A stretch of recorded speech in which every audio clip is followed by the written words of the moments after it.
నెహెమ్యా గ్రంథం 5వ అధ్యాయం 9వ వచనం. మరియు నేను మీరు చేయనది మంచిది కాదు, మన శత్రువులైన అన్యుల నిందను బట్టి మన దేవునికి భయపడి మీరు ప్రవర్తింపకూడదా? చాలండి. చూడండి, చదవబడ్డ వచ్చిన భాగంలో నెహెమ్యా ప్రేమికులారా మాట్లాడుతున్నాడు ప్రజలతో, ఇశ్రాయేలు ప్రజలతో మాట్లాడుతున్నాడు. వినండి, ఇక్కడ 3 విషయాలు ప్రతి క్రైస్తవుడు గమనించాలి. ఒకటి, నీ ప్రవర్తన ఎప్పటికప్పుడు సరి చేసుకోవాలి. Self examination is very important to Christianity. Self examination అంటే ఏంటి? మనల్ని మనం ఏం చేసుకోవాలంట? మందిరం అంటేనే self examination. This is self examination centre. మందిరం అంటే నీకు నువ్వుగా నీ ప్రవర్తన ఎట్లుంటుంది, నీ వైఖరి ఎట్లుంటుంది, నువ్వు ఎట్లా జీవిస్తున్నావు, ప్రేమికులారా ఎట్లా నడుచుకుంటున్నావు అన్న ఒక సెల్ఫ్ ఎగ్జామినేషన్ ఎప్పటికప్పుడు ప్రతి క్రైస్తవుడు చేయాలి. ఒకవేళ చేయకపోతే జరిగేదేం చెప్పాలా? వినండి సంగమా, అలా నీకు నువ్వుగా నాకు నేనుగా సరి చేసుకోకపోతే నీ ప్రవర్తన గనక చుట్టూ ఉన్నటువంటి అన్యులు ప్రేమికులారా అవహేళనగా అవమానకరంగా మాట్లాడుకోనగలిగే విధంగా గనక ఉంటే దూషించేది నిన్ను కాదు, నిన్ను దూషించరు, నిన్ను అవమానించరు. ఎవరిని దూషిస్తారు? అక్కడ రాయబడిన మాట, ఎవరిని దూషిస్తారు, ఎవరిని అవమానపరుస్తారు అక్కడ రాయబడింది. ప్రేమికులారా, నిన్ను దూషిస్తారో లేదో తెలవదు కానీ, నిన్ను అవమానిస్తారో లేదో తెలవదు కానీ, ప్రాణాన్నే పెట్టి కొనుక్కున్నటువంటి ప్రేమికులారా నిస్వార్థమైన పరిశుద్ధమైన ప్రేమికులారా పరిశుద్ధుడైనటువంటి దేవుణ్ణి దూషిస్తారు అనే గ్రహింపు ప్రతి క్రైస్తవుడు కలిగి ఉండాలి. ఆమేన్ చెప్పండి ఒకసారి. ఇంకా నీ వీధిలో నీ కుటుంబం దేవుడికి మహిమ తీసుకొస్తుందా, అవమానాన్ని తీసుకొస్తుందా? సెల్ఫ్ ఎగ్జామినేషన్ చేసుకోవాలి. నువ్వు ఉంటున్నటువంటి వీధిలో ప్రేమికులారా నీ కుటుంబము ద్వారా ప్రభువుకి ఏంటంట అవమానం వస్తుందా, మహిమ కలుగుతుందా అని ఇంట్రాస్పెక్షన్ చేసుకోవాలి. వ్యక్తిగతంగా ఎవరికి వారు పరిశీలన చేసుకోవాలి. ప్రేమికులారా, ఇలా మనం గనక చేస్తూ నడిపించబడగలిగితే దేవుణ్ణి ప్రజలు దూషించరు, దేవుణ్ణి ప్రజలు అవమానపరచరు.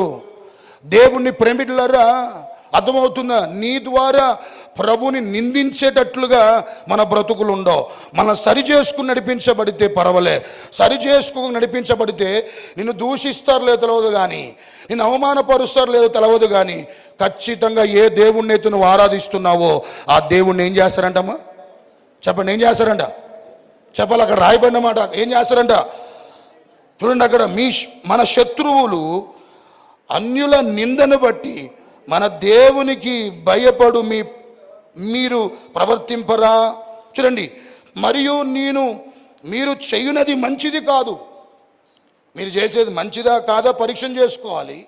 ప్రేమికులారా, ఇలా చేసుకుంటూ నడిపించబడగలిగితే దేవుణ్ణి దూషించరు సంగమా. దయచేసి వినాలి ప్రేమికులారా. ఎంతమందికి ఉంది నా ద్వారా నా దేవుని నామం దూషించబడదు? చేతులెత్తండి. How many of you have? నా దేవుడు ద్వారా నా జీవితం ద్వారా ప్రభు మహింపరచబడాలి. ఎంతమందికి ఉందండి? నా కుటుంబం ద్వారా ప్రభువుకి మహిమ రావాలి. ఇలాంటి అనుభవాలు ఒక విశ్వాసి కలిగి జీవించినంత కాలం కొనసాగాలి అని అంటే దయచేసి నండి ప్రేమికులారా, ప్రభు సన్నిధిలో ప్రభు మనతో మాట్లాడుతున్నాడు. ఎప్పటికప్పుడు మన ప్రవర్తన ఎట్లుంది, మన కుటుంబాలు ఎట్లా బ్రతుకుతున్నాయి, సమాజంలో ప్రేమికులారా ఎలా జీవిస్తున్నాం, ప్రేమికులారా దేవుడికి భయపడే వారిగా మనం ఉంటున్నామా లేదా అని ఎప్పటికప్పుడు పరిశీలన చేసుకుంటే నీ దేవుణ్ణి అన్ని జనులు మహింపరుస్తారు, నీ దేవుణ్ణి గణపరుస్తారు. నీ దేవుణ్ణి ప్రేమికులారా నీ కుటుంబం ద్వారా నీ ప్రవర్తన ద్వారా చక్కగా నడవడిక ద్వారా ప్రభునామం స్తుతించబడుతుంది. ఆమేన్ చెప్పండి ఒకసారి, ఇంకొంచెం బిగ్గరగా హల్లెలూయా. వినండి ప్రేమికులారా, లోకములు అన్యుడు దాగి క్రైస్తవ్యములో కూడా తాగుతూ ఒకవేళ ఉంటే వాళ్ళ గురించి ఏం మాట్లాడుకోరు. ఎవరి గురించి మాట్లాడతారు? క్రైస్తవ్యములో ప్రేమికులారా తాగుతున్నటువంటి వ్యక్తి గురించి. వాళ్ళ దేవుడు పరిశుద్ధుడేమో, వాళ్ళ దేవుడు నీతిమంతుడేమో, వాళ్ళ దేవుడు ఏ బంధకాల్లో ఉన్నా కూడా ఏంటంట విడిపిస్తాడేమో, ఎంత పాపి అయినా ఆయన యొద్దకు వస్తే ఏంటంట పవిత్ర పరుస్తాడేమో, వారి దేవుడు సమాధాన పరుస్తాడేమో ప్రేమికులారా అని చెప్పుతూ మన దైనందిన జీవితాల్లో కనపడుతున్నటువంటి ఆ బలహీనతలు ప్రేమికులారా కొన్నిసార్లు దేవుణ్ణి దూషించే విధంగా ఉంటున్నాయి.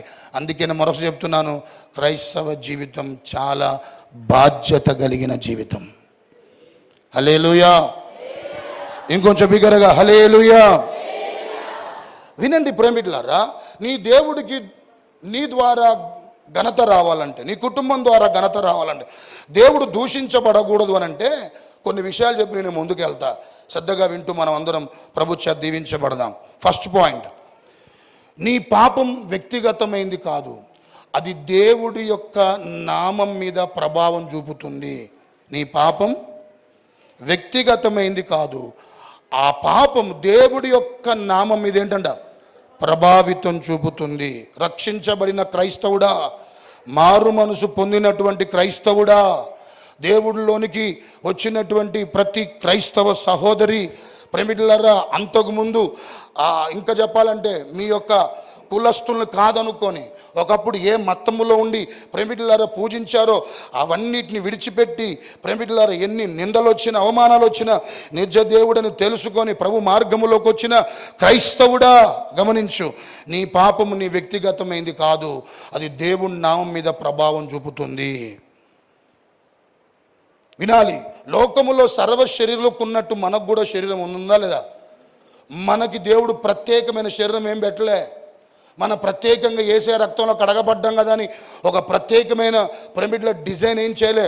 లోకములో సర్వ మానవాళ్ళందరూ ఏ శరీరముతో ఉన్నారో యేసయ్య రక్తములో కడగబడినటువంటి మనం కూడా అదే శరీరముతో ఉన్నామా లేదా?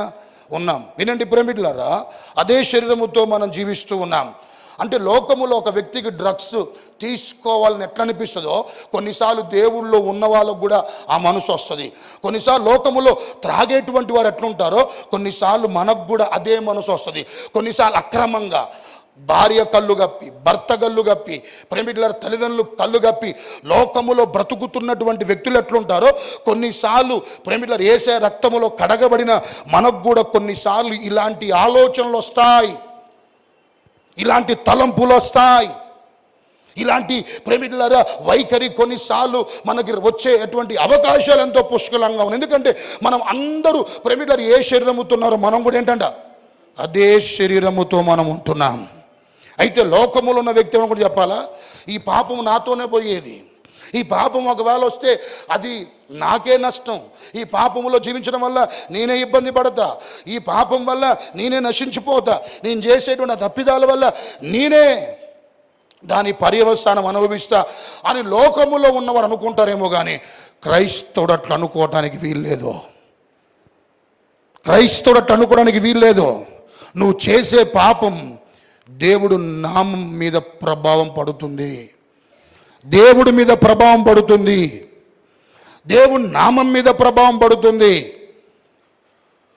జాగ్రత్తగా ప్రేమికులారా మనం మన జీవితంలో ప్రేమికులారా ఆచి చూచి అడుగులు వేస్తూ దేవుని సన్నిధానములో ప్రేమికులు నడుచుకొనగలిగే ఈ క్రమంలో లోకములో పాపం చేసేటువంటి వారు ఆ పాపం వల్ల వచ్చే నష్టం అది మాతోనే మేము అనుభవిస్తాం, మేము నష్టపోతాం అనుకుంటారు. కానీ ఒక క్రైస్తవుడు అక్రమంగా అన్యాయంగా లోకానుసారంగా చెడి పడి చిరిగితే ప్రేమికుల అయిష్టురాలుగా విధేయత లేకుండా లోబడే మనసు లేకుండా లోకములు ఉన్నటువంటి వారి వల్లే ప్రేమికుల బతుకుతూ జీవిస్తే ఆ పాపంతో పోయేది కాదు, ఆ పాపం వ్యక్తిగతంగా ఉండేది కాదు, అది దేవుడు నామం మీద ఏంటంట ఏం చేస్తుందంట దేవుడి నామం మీద ప్రభావం చూపిస్తుంది.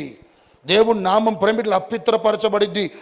డేగ కళ్ళతో గమనిస్తున్నటువంటి అన్యులు నీ దేవుణ్ణి నిందించే ఒక బలమైన వ్యక్తిగా నువ్వు మారతావు, దేవుణ్ణి అవమానపరిచే ఒక బలమైన వ్యక్తిరాలుగా నువ్వు మారతావు. అందుకనే బైబిల్లో ఒక విషయం మీకు చూపెడతా, తల్లపైకి నాగలు చూడండి ఒకసారి. 3000 సంవత్సరాల క్రితం ఒక రాజు సైన్యములో ఒక వ్యక్తిని చంపిన సందర్భం మనందరికీ తెలుసు. తన భార్యను ప్రేమికులారా శయనించి ప్రేమికులారా మోపుగా జరుగుతున్నటువంటి యుద్ధములో ఆ సైనికుడిని, అతని పేరేం పేరు ఊరియా ప్రేమికులారా సైన్యములో పెట్టి మోపుగా జరుగుతున్నటువంటి ఆ యుద్ధములో చంపించినట్లుగా మనం చూస్తున్నాం. ఎవరైనా, ఏ రాజైనా చెప్పండి, ఏ రాజైనా? దావీదు. Very good. ఇప్పుడు దావీదు గురించి అడుగుతాం. ఎందరిని మొక్కని సమానం చెప్పండి. దేవుణ్ణి ఎరిగినవాడా, దేవుణ్ణి ఎరగనివాడా? సమానం చెప్పాలి. దేవుణ్ణి ఎరిగినవాడా, ఎరగనివాడా? ఎరిగినవాడు. బైబిల్ అప్పుడప్పుడు చదువుతాడు, రోజు చదువుతాడా? చెప్పాలి. అప్పుడప్పుడు చదువుతాడు, రోజు చదువుతాడా? Right, very good.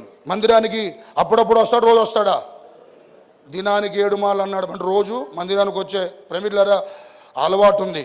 దేవుడు హృదయానుసాట, దేవుడు విరోధియా? గడి చెప్పాలి. అప్పుడప్పుడు ప్రార్థన చేస్తాడు, రోజు ప్రార్థన చేస్తాడా? ఇన్ని అనుభవాలు ఉన్నాయే ఎవరికి? దావీదుకి. ఇన్ని అనుభవాలు ఉన్నాయి కదా. ప్రేమికులారా తన బ్రతుకులో ఆ తప్పిదము చేసిన కారణాన్ని బట్టి అంటండి, వినండి సంగమా, శతాబ్దాలు ఆయన గురించి మాట్లాడుకున్నాయంట. ఎప్పుడైనా మనిషి చేసే మంచి, ఎప్పుడు మనిషి ఏంటంట మర్చిపోతాడో, మనిషి చేసి ఏంటంట చెడు మాత్రమే జీవితకాలం ఏం చేస్తాడు మనిషి? చెప్పాలని చెప్పాలి. 100 మంచి పనులు చేయి, అవి ఒక్కటి గుర్తురావు మనిషికి.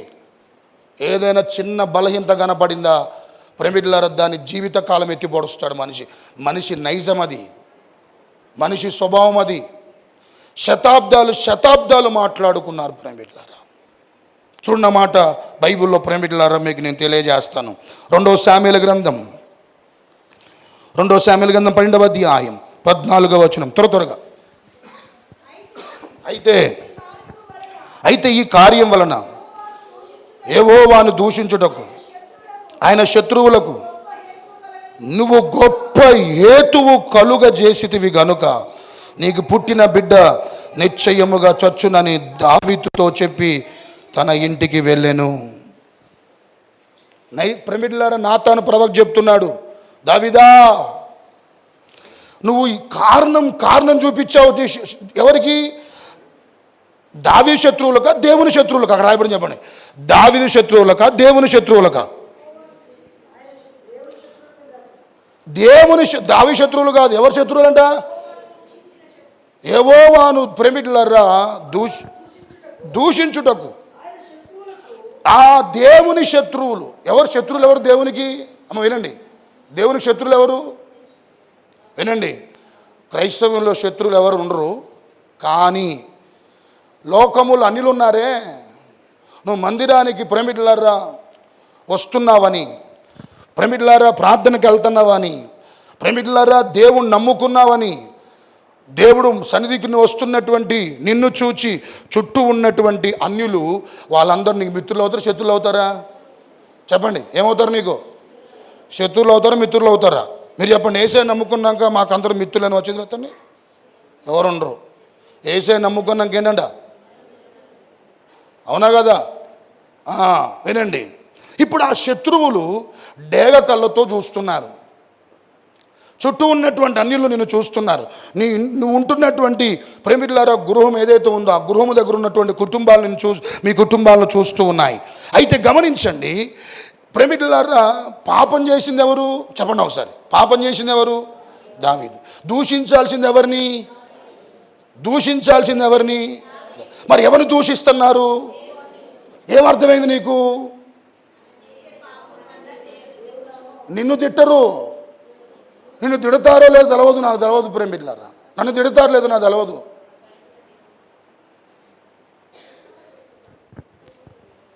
దయచేసి గమనించండి. దేవుడు కొరకు బ్రతకాలి, దేవుడు కొరకు జీవించాలి. నా జీవితం ద్వారా ఎట్లయినా ప్రభువుకి ఏ విధం చేత నేను రావాలి, మహిమ రావాలి అని ప్రేమికులారా బ్రతికితే పర్వాలే. లేదు నా జీవితం నా ఇష్టం అంటావా, నా బ్రతుకు నా ఇష్టం అంటావా? మందిరానికి వచ్చేదే లోకములో పడి ఏంటంట తిరిగేదే.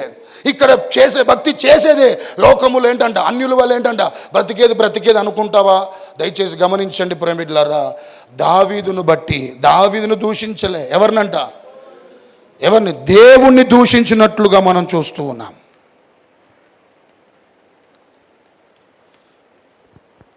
నీ పాపం ప్రేమికులారా వ్యక్తిగతమైంది కాదు అది. నువ్వు ఒకవేళ సంవత్సరం అంతా విధేయంగా బ్రతుకు, ప్రేమిట్ల 2 సంవత్సరాలు లోకానుసారంగా బ్రతుకు, 3 సంవత్సరాలు లోకానుసారంగా బ్రతుకు, ఆ బతికే బ్రతుకు శతాబ్దాలు మాట్లాడుకుంటాయి. దేనికి? ప్రభుని గణపరచడానికి కాదు, ఏంటంట దూషించటానికి. ఈరోజు ప్రేమిట్లరా మతోన్మాదులకు ఉన్నటువంటి ఒక చక్కటి ఆసరా ఏంటంటే, చాలా వాళ్ళు మాట్లాడే ప్రస్తావనలో వారు చెప్పే మాటలు ఏంటంటే లోతును ఎక్కువగా బాగా ఏం చెప్పాలంటే బురజల్లటానికి. దేని మీద? బైబిల్ మీద, దేవుని మీద బురజల్లడానికి లోతును ఎక్కువగా ప్రేమిట్లరా మతోన్మాదులు చాలా చేస్తే 2 రాత్రులు చేశారేమో కానీ దశాబ్దాలు కాదు శతాబ్దాలుగా మాట్లాడుకుంటా, ఇప్పటి వరకు కూడా మాట్లాడుకుంటున్నాను. దావీదు చేసినటువంటి ఆ ఒక్క పని గమనించండి ప్రేమిట్లరా, శతాబ్దాలు ప్రేమిట్లరా మాట్లాడుకొనగలిగే ఆ పరిస్థితి ప్రేమిట్లరా ఆ వ్యక్తులతోనే పోయిద్దంటే పోదు. ఆ దూషణ ప్రేమిట్లరా అనేటువంటి ఆ మాటలు దేవుని నామం మీద ఏమవుతాయి? రాసిన పత్రిక 2వ అధ్యాయం చూడండి ఒకసారి, చూపిస్తాను. 24వ వచనం మట్టు చూడండి ఒకసారి. రాయబడిన ప్రకారం మిమ్మును బట్టియే కదా దేవుని నామం. ఎవరిని బట్టి? ప్రవర్తించేది ఎవరు, ఇష్టానుసారంగా తిరిగేది ఎవరు, లోకానుసారంగా బ్రతికేది ఎవరు, విచ్చలవిడిగా దీవించేది ఎవరు, ప్రేమిట్లరా ఎట్లా పడితే అట్లా నడుచుకునేటువంటి వారు ఎవరు? మరి ప్రేమిట్లరా అవమానం కలిగేది ఎవరికి? చెప్పండి, ఎవరికి అవమానం కలుగుతుంది? చూడండి, జీవించేది మనం ఇష్టానుసారం బ్రతికేది మనం, లోకానుసారంగా బ్రతికేది మనం. కానీ అవమానం ఎవరికి వస్తుంది? ప్రేమిట్లరా దూషణ ఎవరికి వస్తుంది? దేవుని నామానికి వస్తుంది. మిమ్మల్ని బట్టే కదా నా నామం ఏంటంట అన్ని జనుల ముందు ఏమవుతుంది? ఎట్లా వస్తుంది దేవుని దూషణ? ఎవరిని బట్టి వస్తుంది అంటే నీ చుట్టూ ఎవరున్నా, నీ చుట్టూ ఏం జరుగుతుంది? నిన్ను గమనిస్తున్నారు, 1000 కళ్ళు గమనిస్తున్నాయి. ప్రేమిట్లరా లక్షలాది కళ్ళు గమనిస్తున్నాయి. నీకున్న 2 కళ్ళే ప్రపంచమంతని గమనిస్తుంది. ఇంకో మాట చెప్తా వినండి ప్రేమిట్లరా, ఎవరి పట్లయితే దేవుని ప్రణాళిక ఉంటుందో వారిని బాగా అపవాది శోధిస్తాడు. చెప్పండి, ఎవరి పట్లయితే దేవుని ప్రణాళిక ఉంటుందో వారిని బాగా అపవాది శోధిస్తాడు. హల్లెలూయా. ఏదో ఒక శోధనలో పడేయాలని, ఏదో ఒక అపరాధములో పడేయాలని, దేవుడి యొక్క కార్యాలు నిలవరించాలని అపవాది ఎవరి పట్లయితే గొప్ప ప్రణాళికలు ఉన్నాయో వారిని అపవాది బాగా శోధిస్తాడు. వాడు రెచ్చిపోతాడు. ప్రేమిట్లరా బహు భయంకరంగా నీడల ప్రేమిట్లరా దేవుడు ప్రణాళికలు నిలవరించడానికి అపవాది ఎన్నో రకాలుగా ప్రయత్నాలు చేస్తాడు. నువ్వు నేను మనం అందరం కూడా దృష్టిలో పెట్టుకో. ఎప్పుడైనా నీ నా జీవితంలో ప్రేమిట్లరా లోకానుసారమైన జీవితం ఎప్పుడైనా అపవాది నీకు నాకు కలిగించడానికి ప్రేరేపించినప్పుడు దయచేసి గమనించు, నీ పట్ల దేవుడు ఒక ప్రణాళిక ఉందని, ఒక నిరీక్షణతో బ్రతుకు. ఇలా బ్రతకటం కాదు, ఇలా జీవించడం కాదు, ఇలా నడుచుకోవటం కాదు, ఇలా నేను ఇంత అసభ్యకరంగా బ్రతకటం కాదు. నా దేవునికి మహిమ రావాలి, నా దేవుడి నామం గణపరచబడాలి. నా బంధువుల మధ్య, రక్త సంబంధుల మధ్య చూస్తున్నటువంటి అనేకులు నన్ను చూసి, నా కుటుంబాన్ని చూసి ప్రభుని స్తుతించే విధముగా ఉండాలని ఒక నిరీక్షణ కలిగి గనక నువ్వు బ్రతకగలిగితే, సంగమా, నీ పట్ల దేవుడు కలిగి ఉన్న తన బలమైన, నీ పట్ల దేవుడు కలిగి ఉన్న ఊహించని ఆశ్చర్యమైన కార్యాలు నీ పట్ల నా ప్రభు చేస్తాడు. ఆమేన్ చెప్పండి ఒకసారి, ఇంకొంచెం బిగ్గరగా హల్లెలూయా. మీకు అర్థం కావడానికి వినండి. ఒక చర్చి దగ్గర 10 మంది పోలీసులు ఉన్నారు. ఎందుకున్నారని ఆరాధిస్తే ఆ చర్చిలో ప్రేమిట్లరా ఎవరెవరు కొట్టుకుంటారంట? సేవకులు, ఇంకా సంఘ పెద్దలు, ఇంకా విశ్వాసులు. కొంతమంది ఉంటారు, ఏం జరగకపోతే ప్రేమిట్లరా దేవదూతలాగా ఉంటారు. కొంతమంది ఏదైనా తేడా వచ్చిందా లూసిఫర్కి భయం అవుతుంది. ఇలాంటి కోణం నాలో కూడా లేదే అన్నట్టు వికృత రూపం కనపడుతుంది ఏదైనా తేడా కనపడితే. అలాంటి వాళ్ళు చాలామంది ఏం జరగనంత వరకు ఎట్టంట దేవదూతల్లాగా ఉంటారు, గాబ్రియల్ దూతల్లాగా ఉంటారు. ప్రేమిట్లరా ఏదైనా తేడా జరిగిందా లూసిఫర్కి వణుకొస్తుంది. వామ్మో, నాలో కూడా ఇలాంటి ప్రవర్తన లేదు, ఇలాంటి ప్రవర్తన ఇంత భయంకరంగా ఉందని వాడే ఆశ్చర్యపోతాడు. అట్లుంటే ఒక మంది ప్రవర్తన. తేడా వస్తే. ఇప్పుడు ఆ వ్యక్తికి నేను సువార్త ఒకవేళ చెప్పిన అనుకున్న ఎవరికి, ఆ పోలీస్ ఆయనకి, అయ్యా అధికారుల కొరకు ప్రార్థన చేయమన్నాడు, మీ క్షేమం కొరకు మేము ప్రార్థన చేస్తాం, మా దేవుడు పరిశుద్ధుడు, రక్షణలోనికి రండి, దేవుడు మిమ్మల్ని దీవిస్తాడు, నిత్యరాజ్యం ఒకటి ఉంది, మరణం తర్వాత మరొక మహోన్నతమైన జీవితం ఉంది, మరణం మనిషి యొక్క ఏంటంట ముగింపు కాదు, నిత్యత్వానికి ఆరంభం అని చెప్పిన అనుకోండి, ఆ వ్యక్తి ఏమంటాడు, యేసు ప్రభు నమ్ముకుని నాకు వచ్చేది ఏంటంటే, మనం ఏమంటాం, నీకు శాంతి దొరికిద్ది, ఇంకేమంటాం, సమాధానం దొరికిద్ది, నెమ్మది దొరికిద్ది, దొరుకుతుందిలే, లోపల బాగా కనపడుతుంది. ఎవరు, ఆ పోలీసు ఆయన, లోపల బాగా కనపడుతుంది, సమాధానం కనపడుతుంది, నెమ్మది కనపడుతుంది, ఇంకేనంట శాంతి కనపడుతుంది, వద్దులయ్యా నీకు ఒక దండం ఏనంట. అట్లా ఒక వ్యక్తి ప్రేమికులారా మాట్లాడటానికి గల ప్రధానమైన కారణం ఎవరు చెప్పాలా, ఎవరంటమ్మా, ఎవరు, సంఘం, విశ్వాసులు. వాళ్ళు నడుచుకునేటువంటి విధానం, వారు జీవించేటువంటి విధానం, ఇలాంటివి ఎన్నో లోకములో ప్రేమికులారా దేవుడికి అవమానం కలిగించే ఎన్నో సంగతులు నేటి దినాల్లో భయంకరంగా జరుగుతున్నాయి. అది నీ ద్వారా జరగకుండా ఉండునుగాక, నీ కుటుంబము ద్వారా జరగకుండా ఉండునుగాక, ఈ సంఘము ద్వారా జరగకుండా ఉండునుగాక. హల్లెలూయా. సంగమా, నీ పాపము నీతో పోయేది కాదు, దేవుని నామం మీద ఏంటంట ఏం చేస్తుంది, ప్రభావం చూపిస్తుంది, ప్రభావం చూపిస్తుంది. చాలా జాగ్రత్త ప్రేమికులారా, చాలా జాగ్రత్త. అన్నుడు ఎట్టుమైనా పట్టించుకోరు, క్రైస్తవుడు చిన్న పని చేసిన భూతద్దాలు పెట్టి చూస్తారు. ఎందుకు, దేవుణ్ణి దూషించడానికి. ఇది ఉదయకాల సమయం, అందరం మోకరిద్దాం. ప్రభువా తప్పైపోయిందయ్యా, తప్పైపోయిందయ్యా,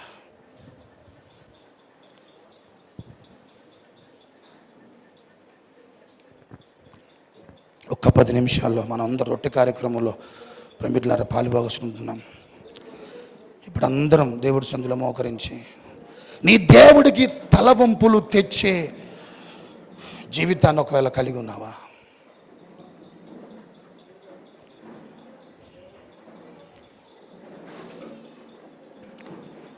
నీ కుటుంబంలో మారని పిల్లల గురించి అన్యులు మాట్లాడుకుంటున్నారా, వాళ్ళ దేవుడు మారుస్తాడేమో, వాళ్ళ దేవుడు సరిచేస్తాడేమో, భర్తలను ఇష్టంగా లోకానుసారంగా తిరుగుతూ నడుచుకుంటున్నటువంటి వారిని చూచి ఒకవేళ దేవుడు అవమానపరచబడుతుందేమో. సోదరుడు, అందరూ ప్రార్థనలో ఉండండి.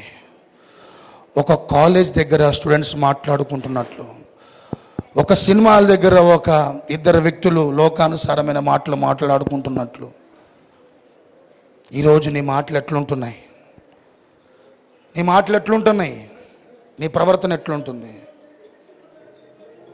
ఎట్లుంటుంది నీ ప్రవర్తన? నీ ద్వారా నువ్వు ఉంటున్న పని చేసే చోట సువార్త ద్వారాలు తెరవబడాలి సోదరుడు. నువ్వు వెళ్తున్న కాలేజ్ దగ్గర నీ ద్వారా సువార్త ద్వారాలు తెరవబడాలి సహోదరి. నువ్వు ఉద్యోగం చేస్తున్న దగ్గర నీ ద్వారా సువార్త ద్వారాలు తెరవబడాలి. ఈరోజు నీ ప్రవర్తన ఏమో ఒకవేళ అనేకులు రావటానికి ఇష్టమున్నా, నువ్వు ఒకవేళ అభ్యంతరకరంగా ఉన్నావా, నిన్ను తిడతారో తెలవదు సోదరా, నిన్ను దూషిస్తారో తెలియదు. కానీ ఒకటి మాత్రం వాస్తవం, తరతరాలు దేవుని దూషిస్తారు.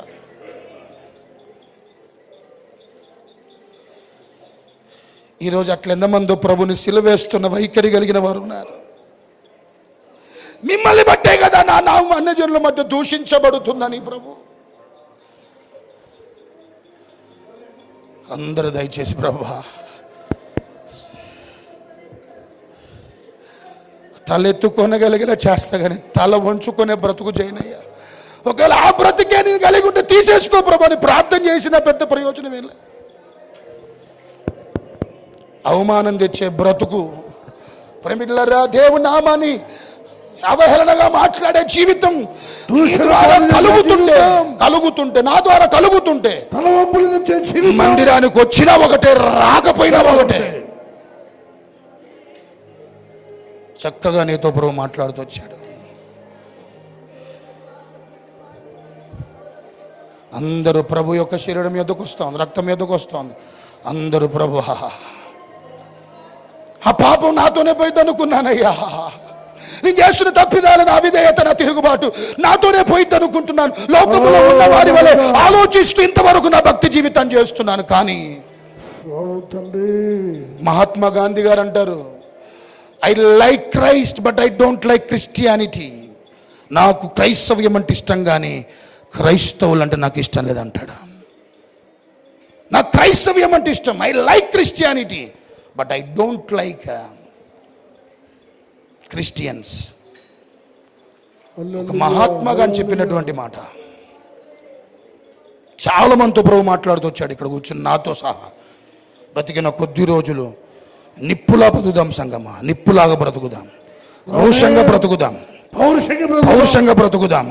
ప్రభుకి నా ద్వారా ప్రభు నామం ఇంత దూషణ పాలవుతుందా? అయ్యో కాకూడదు నాయన. ఎప్పుడైనా ఆలోచించావా సోదరు?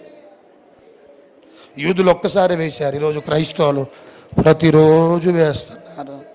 చేతులు ఎత్తండి అందరూ ప్రార్థన పూర్వకంగా, నన్ను క్షమించయ్యా, నన్ను క్షమించయ్యా, నన్ను క్షమించు. వద్దయ్యా, మహిమ తీసుకురాని బతుకొద్దు నాయన, ఘనత తీసుకురాని జీవితం వద్దయ్యా. లేదు సోదరుడా, ఇష్టానుసారంగా తిరుగుతానంటావా? చేసేది ఏమీ లేదు సోదరి. నా ఇష్టం అంటావా? చేసేది ఏమీ లేదు. కానీ అలాంటి కుటుంబాలు ఎన్నో చూశా. దారిద్రతలో ఉన్నారు, శాపగ్రస్తంగా బ్రతుకుతున్నారు. వారు ఆ శాపాన్ని అనుభవించడమే కాదు, పిల్లలు అనుభవిస్తున్నారు.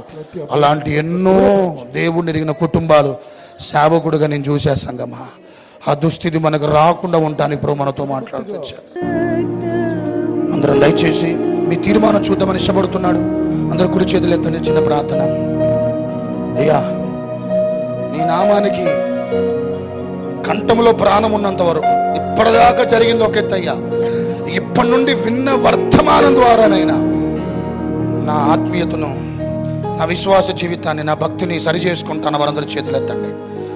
ప్రభు కృప కనికరం, నీ ప్రవర్తనే గనక దేవుడు ఇష్టపడితే సంగమా చెప్తున్నాం కదా, నీకెవ్వరు పైకి రావటానికి ఎవ్వరు నీకు లేకపోయినా నా దేవుడే నిన్ను ఉన్నతంగా దీవిస్తాడు. ఆయన ఉన్నతంగా దీవిస్తాడు.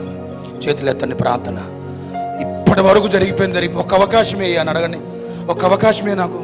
అందరూ నీ వాడు ఒక్క అవకాశమే అని అడగండి. ఒక్క అవకాశం ప్రభు. ఎంత రోషంగా బ్రతకాలంటే, రేపు అవమానం వస్తుందంటే తీసుకో ప్రభు, వద్దయ్యా ఈ జీవితం వద్దు, అట్ట బతుకుదాం రోషంగా. అప్పుడే మనం ఈ లోకములో ప్రభువు కొరకు ప్రేమికులారా ఒక వైరాగ్యంతో జీవించగలుగుతాం, మంటతో బ్రతుకుతాం. చేతులెత్తండి. ప్రార్థన. ప్రభువా, ఒక్క అవకాశం బ్రతిలాడుచున్నాను. నా ద్వారా మహిమ రాకపోయినా పర్వాలే కానీ అపకీర్తి మాత్రం రావద్దయ్యా. 10 మంది నా ద్వారా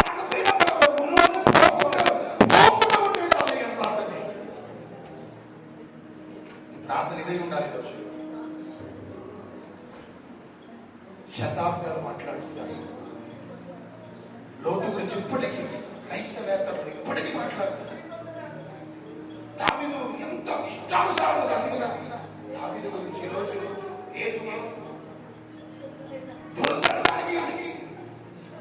ప్రయత్నం చేస్తున్నటువంటి మొత్తం భయంకరమైన పరిస్థితి. నా కుటుంబంలో ఉండదు, నా జీవితం బాగుంటుంది, నా పిల్లలు ఉన్నారు. చేతుల బిడ్డలందరి తీర్మానం నా యేసయ్య స్థిరపరచునుగా.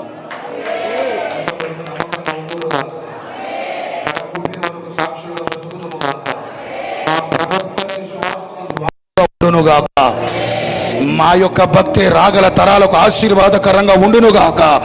మా పాపాన్ని బట్టి మీ నామమునకు దూషణ కలగకుండా మీకిష్టులుగా బ్రతకగలిగే కృప చేతులెత్తిన బిడ్డలందరినీ పరిశుద్ధాత్మ దేవుడు నీలో స్థిరపరచునుగాక. రక్షణ లేని వారు చాలా మంది ఉన్నారు. రొట్టె ద్రాక్షరసం ఇంకా మిగిలి ఉంది.